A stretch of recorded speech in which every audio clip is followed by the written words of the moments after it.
The other little conversation that I want to have today is I've been thinking a lot about the idea of what trauma-informed care, trauma-informed practice is. And I've been thinking about how we can take this idea and apply it to how we interact with ourselves and other people, like as a lens to understand our stories and the ways that we act. And as always, right, with the goal of understanding our money or the ways that we're interacting with money better, being kinder to ourselves, and understanding the tools that we do have. So here's just like a little bit about that, right?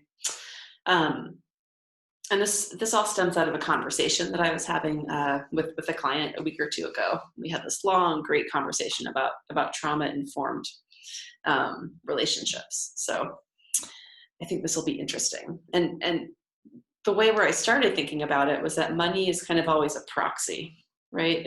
Money just represents something else that we could get. And when we back up, money often ends up being a proxy for survival, right? I can get the food I need. For security or safety, right? I can have housing. I can get to work, right? Or for care or love, right? We often show care and love with money, for better or for worse, right? And it's a proxy for getting our needs met, right? Going to the dentist, getting health and wellness care, things like that. Sending our kids to school, et cetera, right? So, casual, no big deal, just these core things that we think about. But because money is a proxy, it means that we end up putting the power of that thing we want, right? That thing like safety or care or getting our needs met into the proxy, which means that we end up making things about money that are actually not at all about money.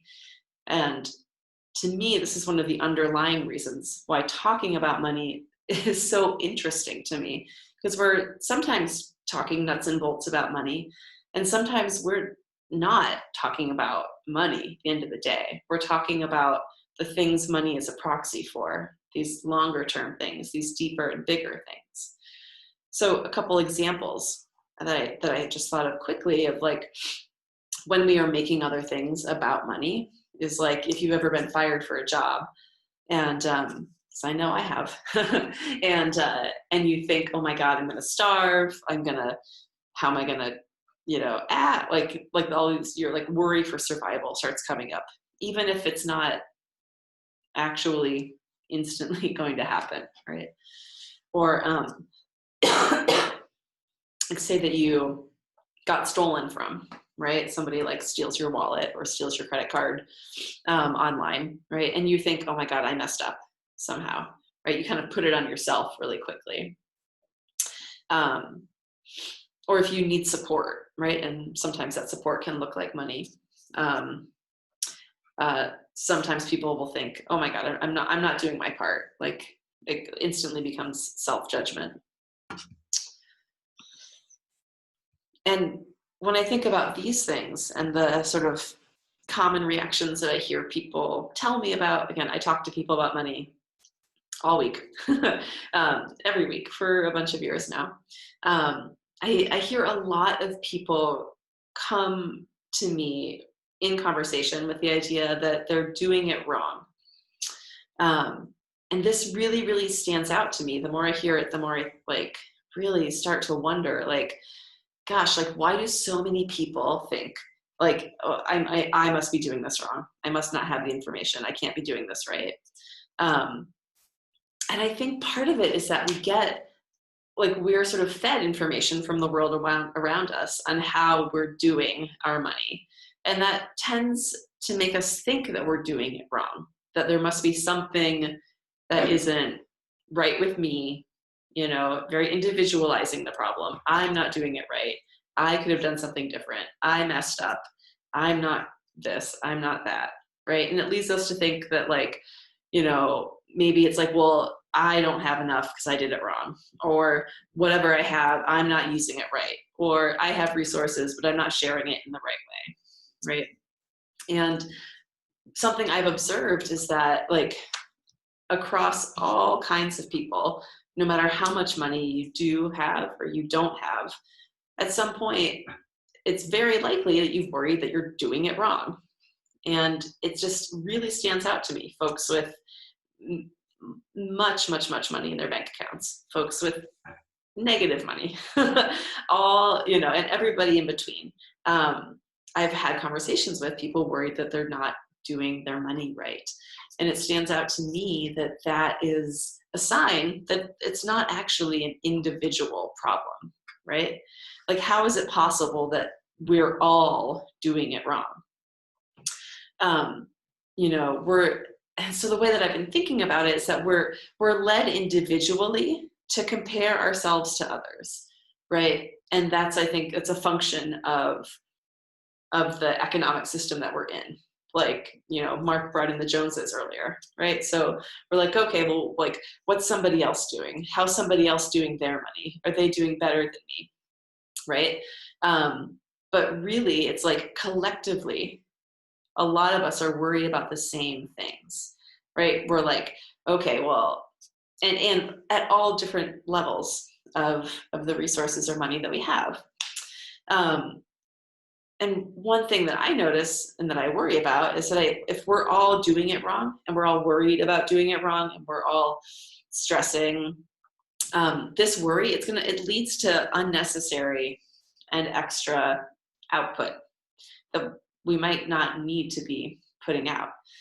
And I'm always trying to figure out ways to, like, turn down all of our emotional responses and turn down excess energy so that we can put energy to our families, our partners, our friends, our artistic interests, our communities, right? Like our volunteer work.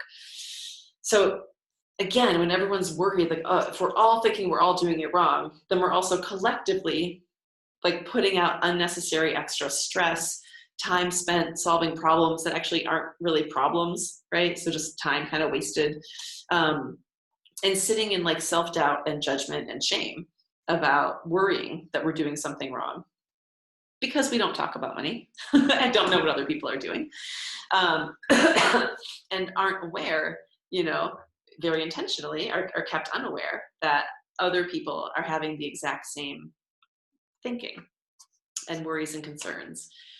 So this kind of, like, led me to think, okay, well, like, what would a trauma-informed model change? And I'm going to define for all of us what a trauma-informed model is because I want to define my terms. That's kind, right? So, like, trauma-informed practices are strengths-based. So that means we're looking at, like, what tools and skills are already there in place. They respond to the impact of trauma, right? And a trauma is just an experience that has to deal with our, like, core senses of, like, security, safety, and order of the world, kind of like how money is a proxy for our core needs around security, safety, and getting the things we need, right? So it's a strengths-based framework. It's responsive to the impacts of trauma, but it emphasizes physical, psychological, and emotional safety, which I think is really interesting, right? Emphasizes how things can be safe, right? Cool to do. And I bolded this part, and it creates opportunities for survivors of trauma to rebuild a sense of control and empowerment. And I think this is super interesting, the strengths-based part and the opportunities to rebuild a sense of control and empowerment. And if we just try on the idea for a minute that, like, our experience as people who are in a economic system that none of us pick. We just all get born into the socioeconomic place that we're in, the country that we're in, and then we go ahead and we, like, absolutely make choices in our lives that, impact and affect, like, what the, other aspects of our socioeconomic worlds. But at the same time, random things happen, good things happen, bad things happen. If we put on the possibility that we are all having slightly trauma-informed responses to money and economics, and we're just kind of like alone and worrying that it's just us and thinking that like we are doing something wrong, then of course we're going to end up doing our best, but reacting in ways that are kind of that are themselves how we react when we have trauma, right? And what would it look like instead if we were like thinking, okay, money and how people are relating to money and our economic system is or can be traumatic for people. What does it look like if we start to build responses that are about opportunities to get a sense of control and empowerment, right? Because we often don't have a sense of control and empowerment when it comes to economics and money and finances, right? That is one of the big problems, is it feels that we don't have a lot of control, or we only have control in tiny little places. So I want to dig into this a little more, and then I want to chat about this. So if we start potentially just trying on this idea of a trauma-informed practice, right? We might just start to like assume and let it be normal that many people have had hard experiences of all different kinds, right? Doesn't have to be drastic to be a hard experience. That there are totally normal reactions to those experiences, right? And that none of those experiences are anything to be ashamed of or silent about, right? And I think about the leadership that's happening in terms of talking about mental health, right? And talking about like, hey, look, there's all kinds of mental health experiences that people have, right? And there's all sorts of different ways that people will react to their mental health. And that's just how human bodies and brains are in this particular place and time and climate, right? There's a lot of things going on that we're reacting to. Like, there's nothing wrong with that. That's just what's happening. So a couple examples that I thought of if we were to like try to understand either our experiences or other people's experiences using like a trauma-informed lens, is that like for some people, experiencing scarcity might lead to money hoarding, right? Like kind of trying to keep that security. I'm not saying it's right or wrong. We're just trying to understand, right? For other people, scarcity might lead to spendiness. Like, hey, I got it now, better use it. For some people, the experience of abundance can lead to confusion. Well, what do I do with all this? No one's telling me what to do with this. I'm just getting it. Right? Some other experiences might be if you get mixed messages about either the amount of money you can have or might get to have, or if your family is like not super clear, you know, okay, like we have a lot of money, oh no we don't, and you have the experience of being on a seesaw, it could lead to shutting down, right? This is not an exhaustive list. This is just a couple of things that came to mind. And if we're using the idea of trauma-informed practice, I really love this idea of it being strengths-based, right? Like, okay, like looking at what skills we all already have to kind of like confront this, I'm not doing it right, right? I just can't with that. Because it's so, because it's just, it's such like a unfortunate thing that we all think, many people think that's just based in, it's just not true, right? So anyway, if we take like a strengths-based approach, if we're recognizing what we do know, right, that we all come with skills, and that we could build on those skills that we already have, and this trauma-informed practice means practicing having money in ways that are safe and puts one in places of control. And again, this pushes back against this idea of money as a proxy, right? If money is a proxy for our safety and security, then practicing having money in ways that feel safe is a way of kind of like taking the fangs out of the proxy. So I thought of a couple examples of some trauma-informed practices, right?